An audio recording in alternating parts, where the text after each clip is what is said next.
Hey everybody, welcome to a Stitch With Me video. I know that I've only done a couple of these before, but I want to go ahead and try one this evening. I just finished recording my weekly update. It is currently uploading, so if you've seen it, then you know this is coming. And they're done on the same night. So you even kind of know what I look like. Anyway, this is Mini Phantom of the Masquerade. It is what I work on. It's my Heaven and Earth design. And as I've said before, these are what I work on my days off. Because there's so much to a Heaven and Earth design that I don't think I could even...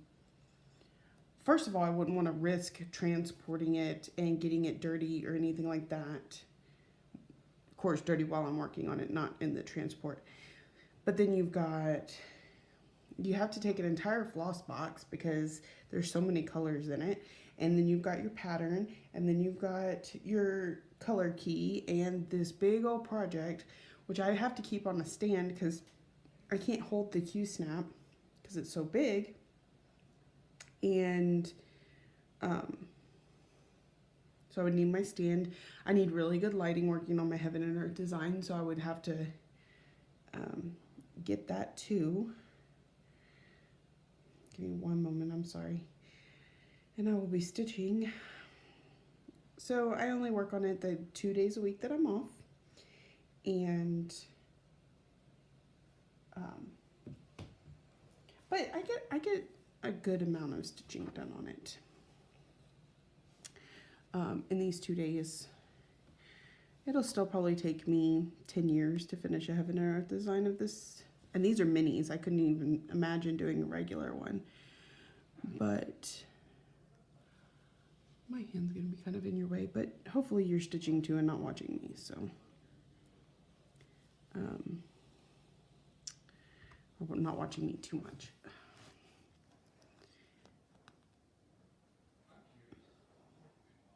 Okay.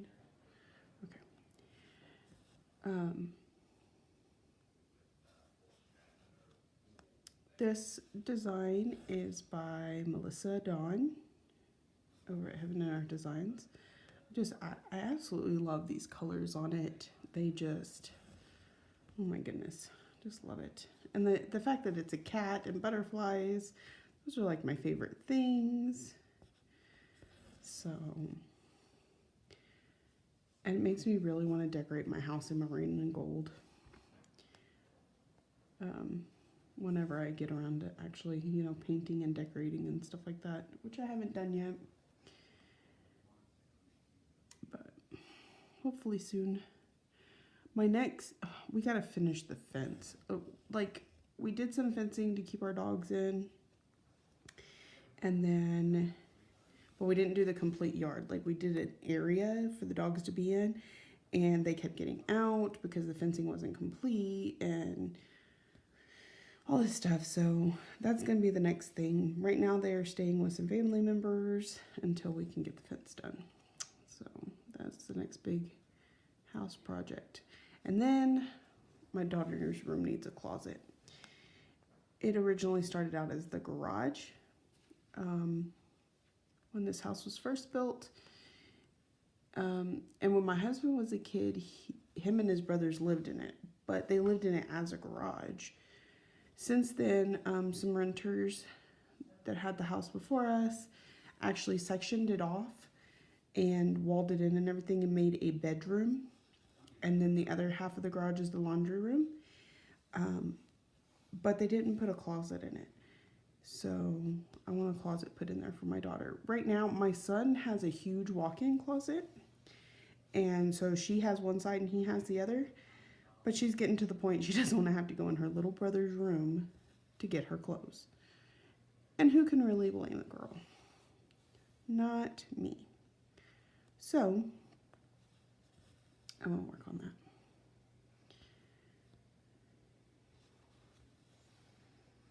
I have been having so much fun stitching with all the gritters. You know, you've got your big ones that kind of started it all.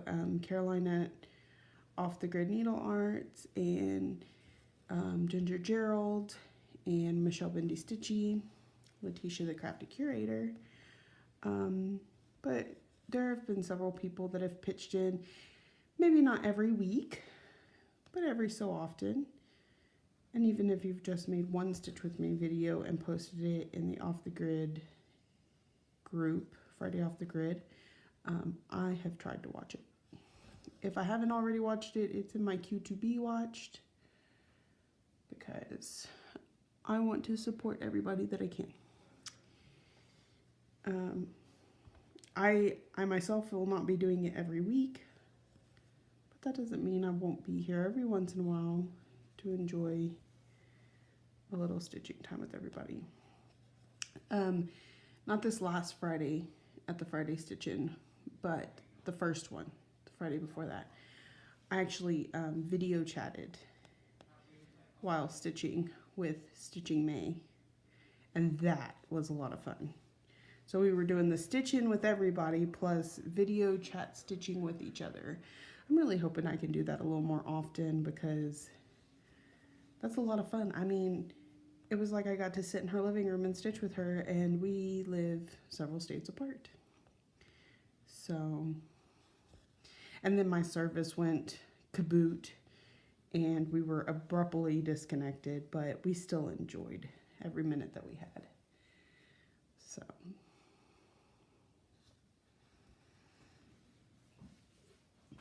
I had a thought for today's video. Now, I'm not sure how many people are going to care. So if you're not interested in a little Sammy history lesson, please move on to the next cross stitcher and enjoy the rest of your evening or morning or weekend or whatever it is for you. But I thought I would share I feel kind of cheesy saying this, but my love story. I was listening to Danielle Stitcherista one day, and she was doing a tag. But in doing that tag, she gave quite a bit of her history between her and her husband, how they met, and things like that. And I thought I wanted to do that, because I honestly feel kind of like I have an interesting love story. So I'm going to go back a little bit further than my husband, just so that you can get the full effect. When I didn't have a serious boyfriend until 7th grade. And then the boyfriend that I met that year, we started dating on a dare between our friends. And because there was a school dance coming up, I didn't have a date. He didn't have a date. And somebody dared us to go out. And then we just kind of, we hit it off. You know, and we dated off and on for, about 3 years, off and on. We would break up for a little bit, go back out. Date other people for a day or two, go back out. I mean literally a day or two. Of course, it was junior high. I mean, like at one point, one of my friends started dating this guy, and she was kind of over him pretty fast. And so we decided to switch boyfriends for a few days. It really only lasted a couple days, but it was funny. So anyways, my freshman year of high school, I was dating him again. And he was actually the third guy I dated my freshman year of high school.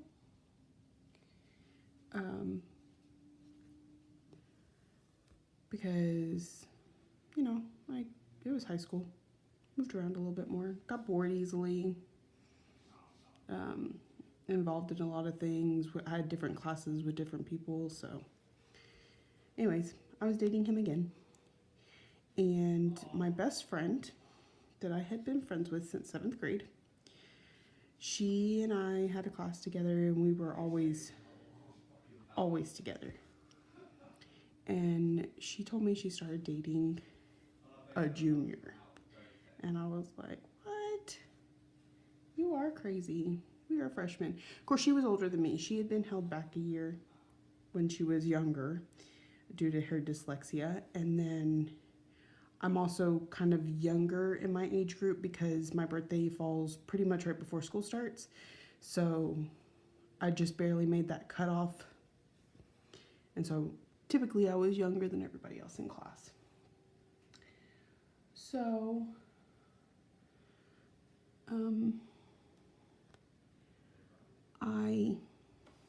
I was like, wow, you're dating a junior. I said, well, do I know him? And she told me his name. I was like, I don't know him. I wasn't supposed to stitch this stitch.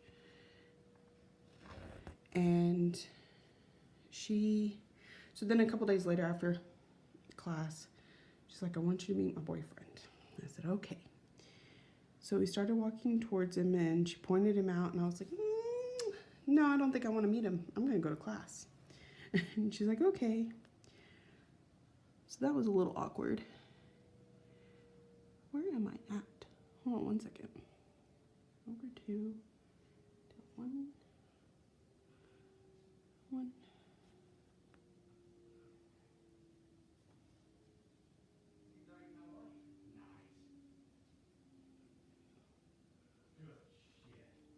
I really don't know what I'm doing on this. I need to highlight my pattern. So I don't know if y'all can hear my husband. He's being very loud. So then I didn't want to meet him. Well, then a couple nights later, it was the Valentine's dance. And I went over to my friend's house, the same best friend, and I spent hours trying to teach this girl how to dance because she did not know how. And she wanted to impress this guy she was dating, which makes sense.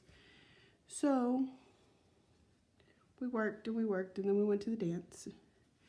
And I met up with my boyfriend, and she met up with hers. And I actually had to talk to him at this point, which was fine. He wasn't too bad. And then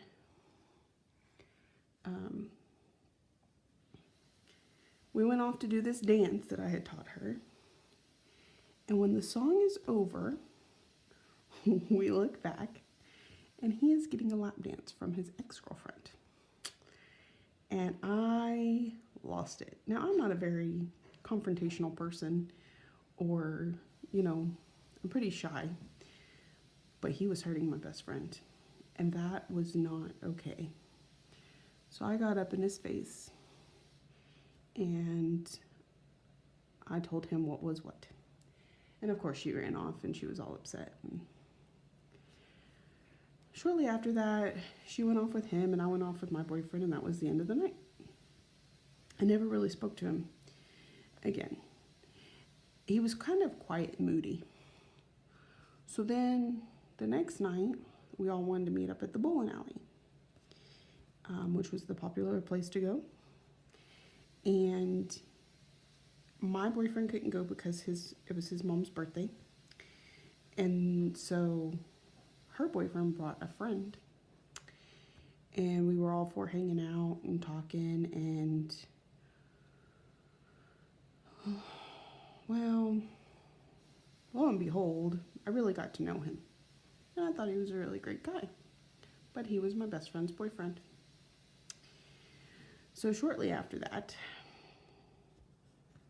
she messed up their situation. Told some lies, did some things, and they broke up. Well, he and I kept talking. And then we decided to date. And, but of course we wanted to do this secretly. I didn't want my best friend to feel like I was going behind her back, or like I stole him from her. this is something that honestly was probably going to happen either way. And she had messed her relationship up herself, and they hadn't even been dating that long, so it wasn't a huge thing off her back. Well, then I think he and I were dating a week or two. We had set her up with one of his friends, and she's like, y'all should go out. Y'all would be perfect for each other. Well, that's good because we're already dating, is what I told her. And she was completely okay with that. And we stayed best friends for a good long time. Up until, walks of life just took us in opposite directions. But, so anyways, the other big deal about all this was he was 3 years older than me. Like I said, I was a freshman, he was a junior. I was on the younger side, he was on the older side because his birthday is shortly after the beginning of the school year. And my parents did not approve. So there was a lot of drama. There was a lot of drama for a lot of years. And really, my parents were just looking out for what was best for me. And I realized that as an adult. But as a kid, I was like, they are stepping on my game. They're telling me I can't date this guy that I really care about. And I think we were together just a couple weeks. And we were talking on the phone one night, and we talked for like 12 hours. Literally 12 hours. And I had one of those, cordless phones. And I kept having to go and change out the phone because, the battery would die, and then I'd have to switch phones and then go on talking to him. And my horse was in labor all night. And so he was kind of helped keeping me up, keeping me paying attention to her. So then we were playing 21 questions. So I would ask him a question, he would answer it, he would ask me a question. And he told me he loved me. And I didn't freak out, but I had told my previous boyfriend that I loved him, but I never meant it in that really deep and emotional way, more than like a comfort zone, you're a real good friend type I love you. And so when he said it, I was like, okay, I appreciate it. I respect the fact that you said it, but I can't return those feelings right now. And he said, that's fine. I understand. So right from the beginning, we were both very good at communicating with each other. What am I looking for? A circle. And I think I lasted a week. It was within the week, and I was telling him I loved him back. It took me a while. Like, I probably stood in front of him for 15 minutes going, because I was afraid of, I knew he felt that way. That wasn't the issue. My issue was saying it before I knew I meant it. Because unlike previous relationships, I knew there was a very, very good chance that I really felt this way, and I wanted to wait until I knew. So many people just kind of fling those words around these days, and I didn't want to be that girl. So I held off on saying it, and I finally did. And then, I was 14 when we got together. He was 17. And I graduated high school early. I graduated at 17. And I moved in with him to go to college up near where he lived, because after high school his parents moved, and he stayed for a while in the town where I lived for me, and then when work situations got hard, he followed his parents, and I stayed behind. So then, of course, as soon as I finished high school, I wanted to be wherever he was at. So then my mom had to give him legal guardianship over me because I was under 18 and we wanted to live together in our own apartment. So we moved in together in January and got married in November. So just a couple months after I turned 18. And then we got pregnant at the end of December, beginning of January. Which, and I know everybody has their own opinions about things, but just to clarify, I had already stopped going to college before I got pregnant. And because I don't want to get a knot here. The career path I chose, the degree I chose, had a lot of sciences in it, and I am very, very bad at sciences. So after I failed a couple classes, I decided it was time to take a break and figure out what the heck I was going to do next. And then then I had my daughter, and I went back to school for a while. Had some more issues with failing classes and choosing the wrong career path. And then I chose the mommy path. And you can judge me all you want, but I love my life. And yes, I struggle. I am not rich by any means, but I am happy. My family is happy, and that is what matters. All the rest, what is this thread that just came through this hole? There we go. All the rest doesn't really matter. So,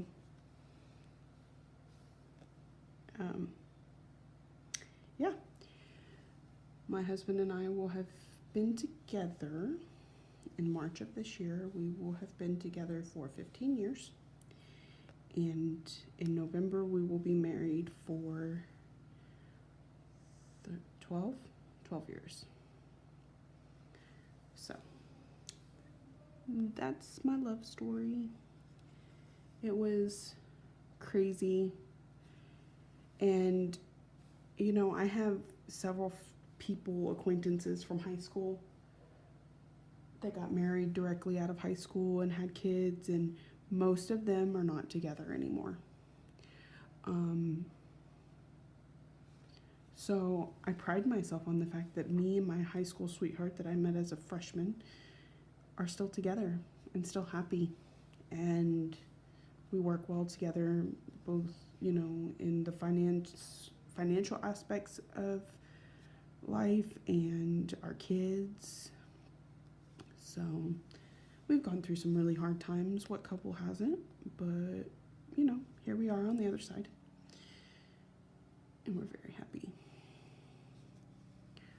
Do I want to strangle him? Yeah, almost every day. But it's okay, because almost every day he wants to strangle me back. So we don't.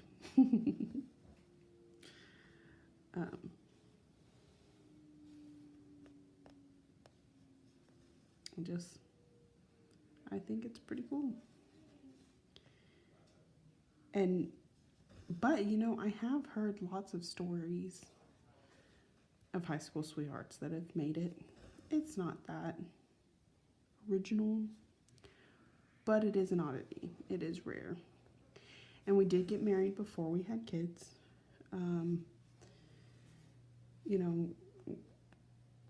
Granted,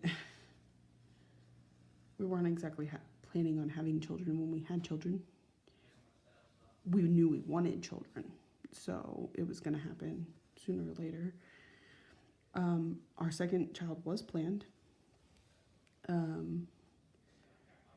because he was going to go into the military, and I didn't want our kids too far apart. So we had our second child, and we got really lucky with the first one being a girl and the second one being a boy, and wham bam, we're done. Me personally, this was something I wanted to comment on. Michelle Bendy Stitchy was talking about pregnancy shaming when in her last video. I had an amazing okay, let me take that back. My pregnancy with my daughter was amazing. I absolutely enjoyed it. The only times I wished I would hurry up and not be pregnant was only because I wanted to see her, not necessarily because I didn't want to be pregnant anymore. And it was, even labor and delivery was pretty easy breezy.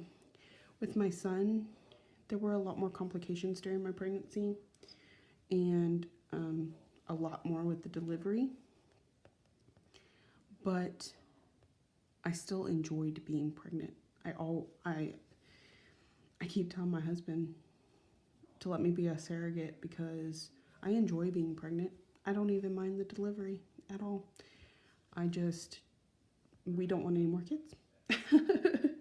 So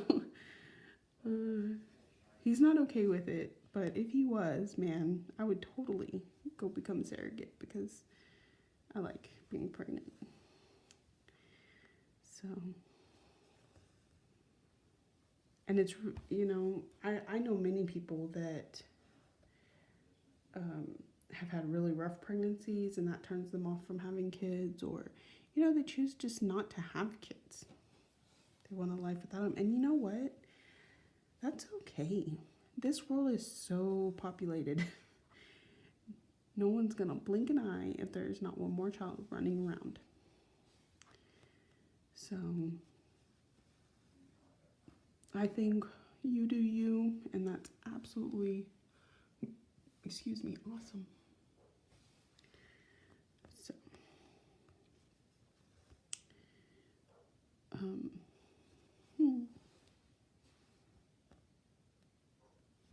we're 27 minutes in. And I just rambled, and I don't know if y'all care. Not a lick. But I thought it was pretty cool. And it's really funny because he and I come from very different backgrounds. Like, my parents were divorced. His parents were not. They traveled a lot when he was a kid. He's been to several states. I barely left Texas. I mean, I would go to visit family, and that's it. I think I went to Disney World twice. But we didn't my husband has lived in Texas, New Mexico, Oregon, Washington. I think that's it. I've lived in Texas. I think I lived in Virginia for a bit when I was little, when my parents were still married and my dad was based in Virginia. I don't remember it. I was a toddler. My sister was born there. She's only 2 years younger than me, so there's that. That's actually kind of what I based my having my kids on. I felt like my sister and I had a pretty good relationship growing up. We were very close. We shared friends and interests and things like that. So I didn't want my kids to be too much, if any, further apart than that. So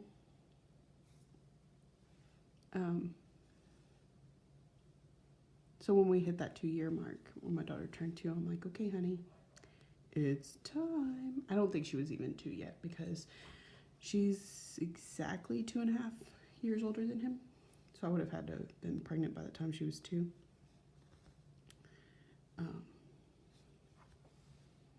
But I based it off of me and my sister. And then, I don't know if Danielle watches my videos, Detrista, but she has a sister that is quite a bit younger than her.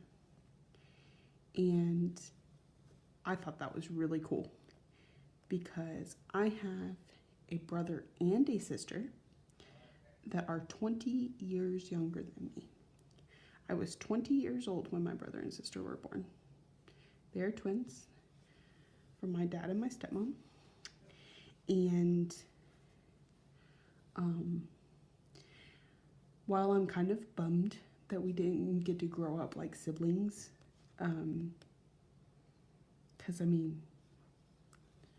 I recognize them as my siblings, but they feel kind of more like my nieces and nephews because I'm grown. You know, we don't live in the same house together and things like that. But I'm glad they're here. And they're actually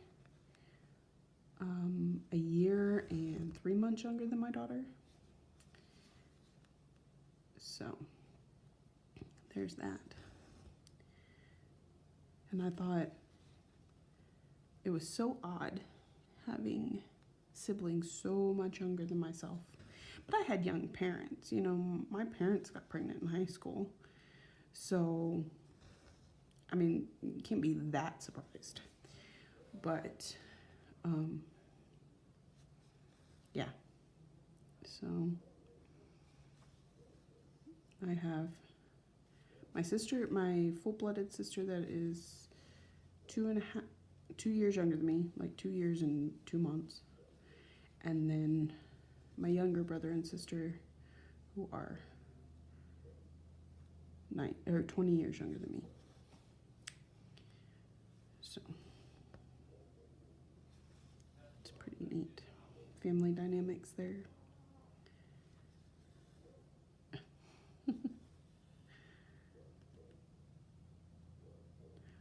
I am at 31 minutes, 32 minutes, but I'm almost finished with the square of 100 stitches. So I'll probably just go ahead and finish it before I let y'all go. Y'all can feel free to come and go as you please.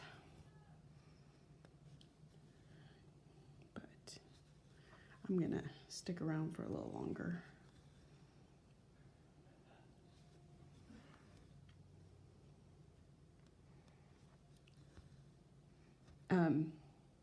And like I said, I watch the Stitch With Me videos, so I kept thinking, when I make a Stitch With Me video, I'm going to jump on the pet peeve bandwagon or the how do you say things bandwagon, like Ginger Gerald and Letitia and Michelle. But then I was worried that I was taking too long to make the video, and everybody's going to be like, that's old news, Sam. But I don't care. I'm going to tell you anyway.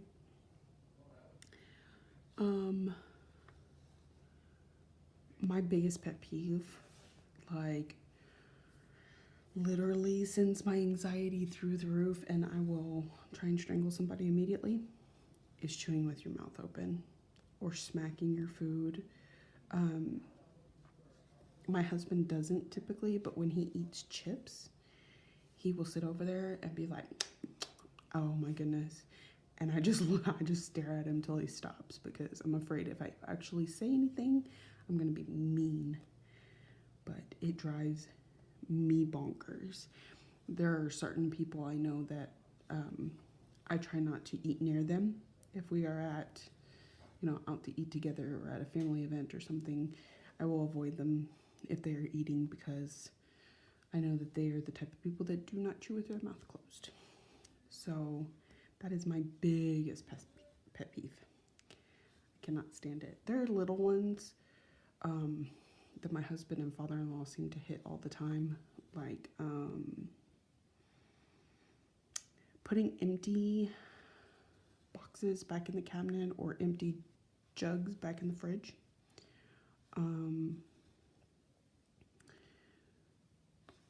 What was another one? Not emptying something. My brain just stopped. I can't think of. But the little ones. Not putting a new toilet paper roll out when you've used the last of the last one. Things like that. Just those little ones that gets pretty much on anybody's nerves. Some people just probably handle it better than I do, because I can get very grumpy, especially when it comes to the state of the cleanliness of the house. So, one more color. Where's my thing? And then the words. I did the tag a while back, and of all the different words, and I can't even remember. What am I looking for? Oh, there it is. So, caramel is one that a lot of people that bother people. Really, for me, it depends on what the jar says, because they're spelled differently. But typically, I say caramel.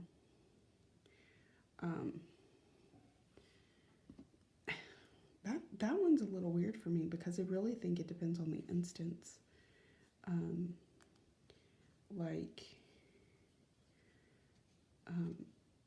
I think I call them caramel apples. But if I'm talking about like the caramel inside a candy, I say caramel. So that one's kind of weird. I don't know why that one's different.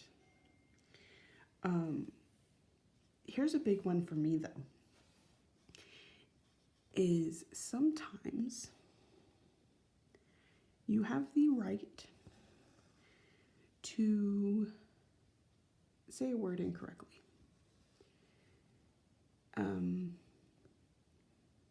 Because different people pronounce things different ways. And I know some people were talking about this because like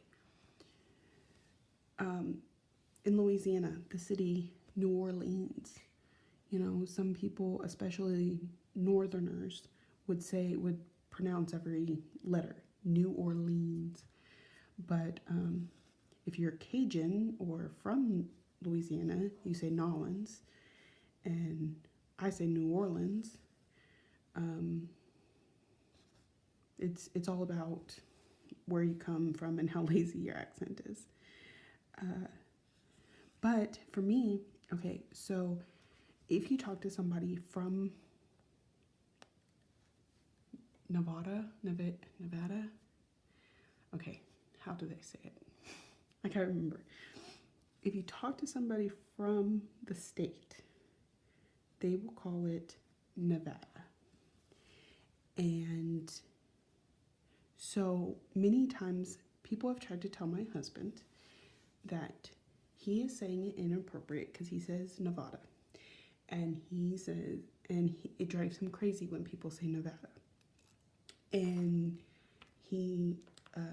but people will argue with him and they're like, but that's the way it's supposed to be said. And while I understand that may be the way, it's also his name. And therefore, he's allowed to say it however he wants to because it is his name. So when he introduces himself, like he would introduce himself with a middle name, but he's going to tell you his name is Nevada. And you are not going to tell him that his name is Nevada.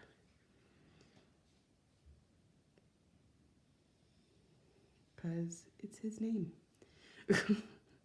I just think it's silly. And there are so many words out there that we all say differently.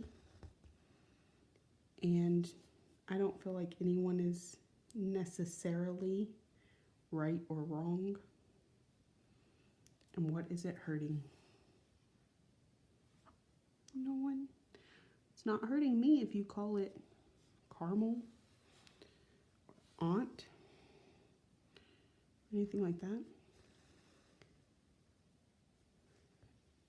My nieces and nephews call me Aunt Sam or Auntie, whichever the case may be. Not Auntie, I'm Auntie. So, all right, that block of 100 is done. We are almost 40 minutes. That's not too bad. I hope y'all enjoyed this. I'll try to have something more interesting to say next time if this wasn't quite your cup of tea. I hope y'all have a great Suchi week, and I will see y'all in my next video.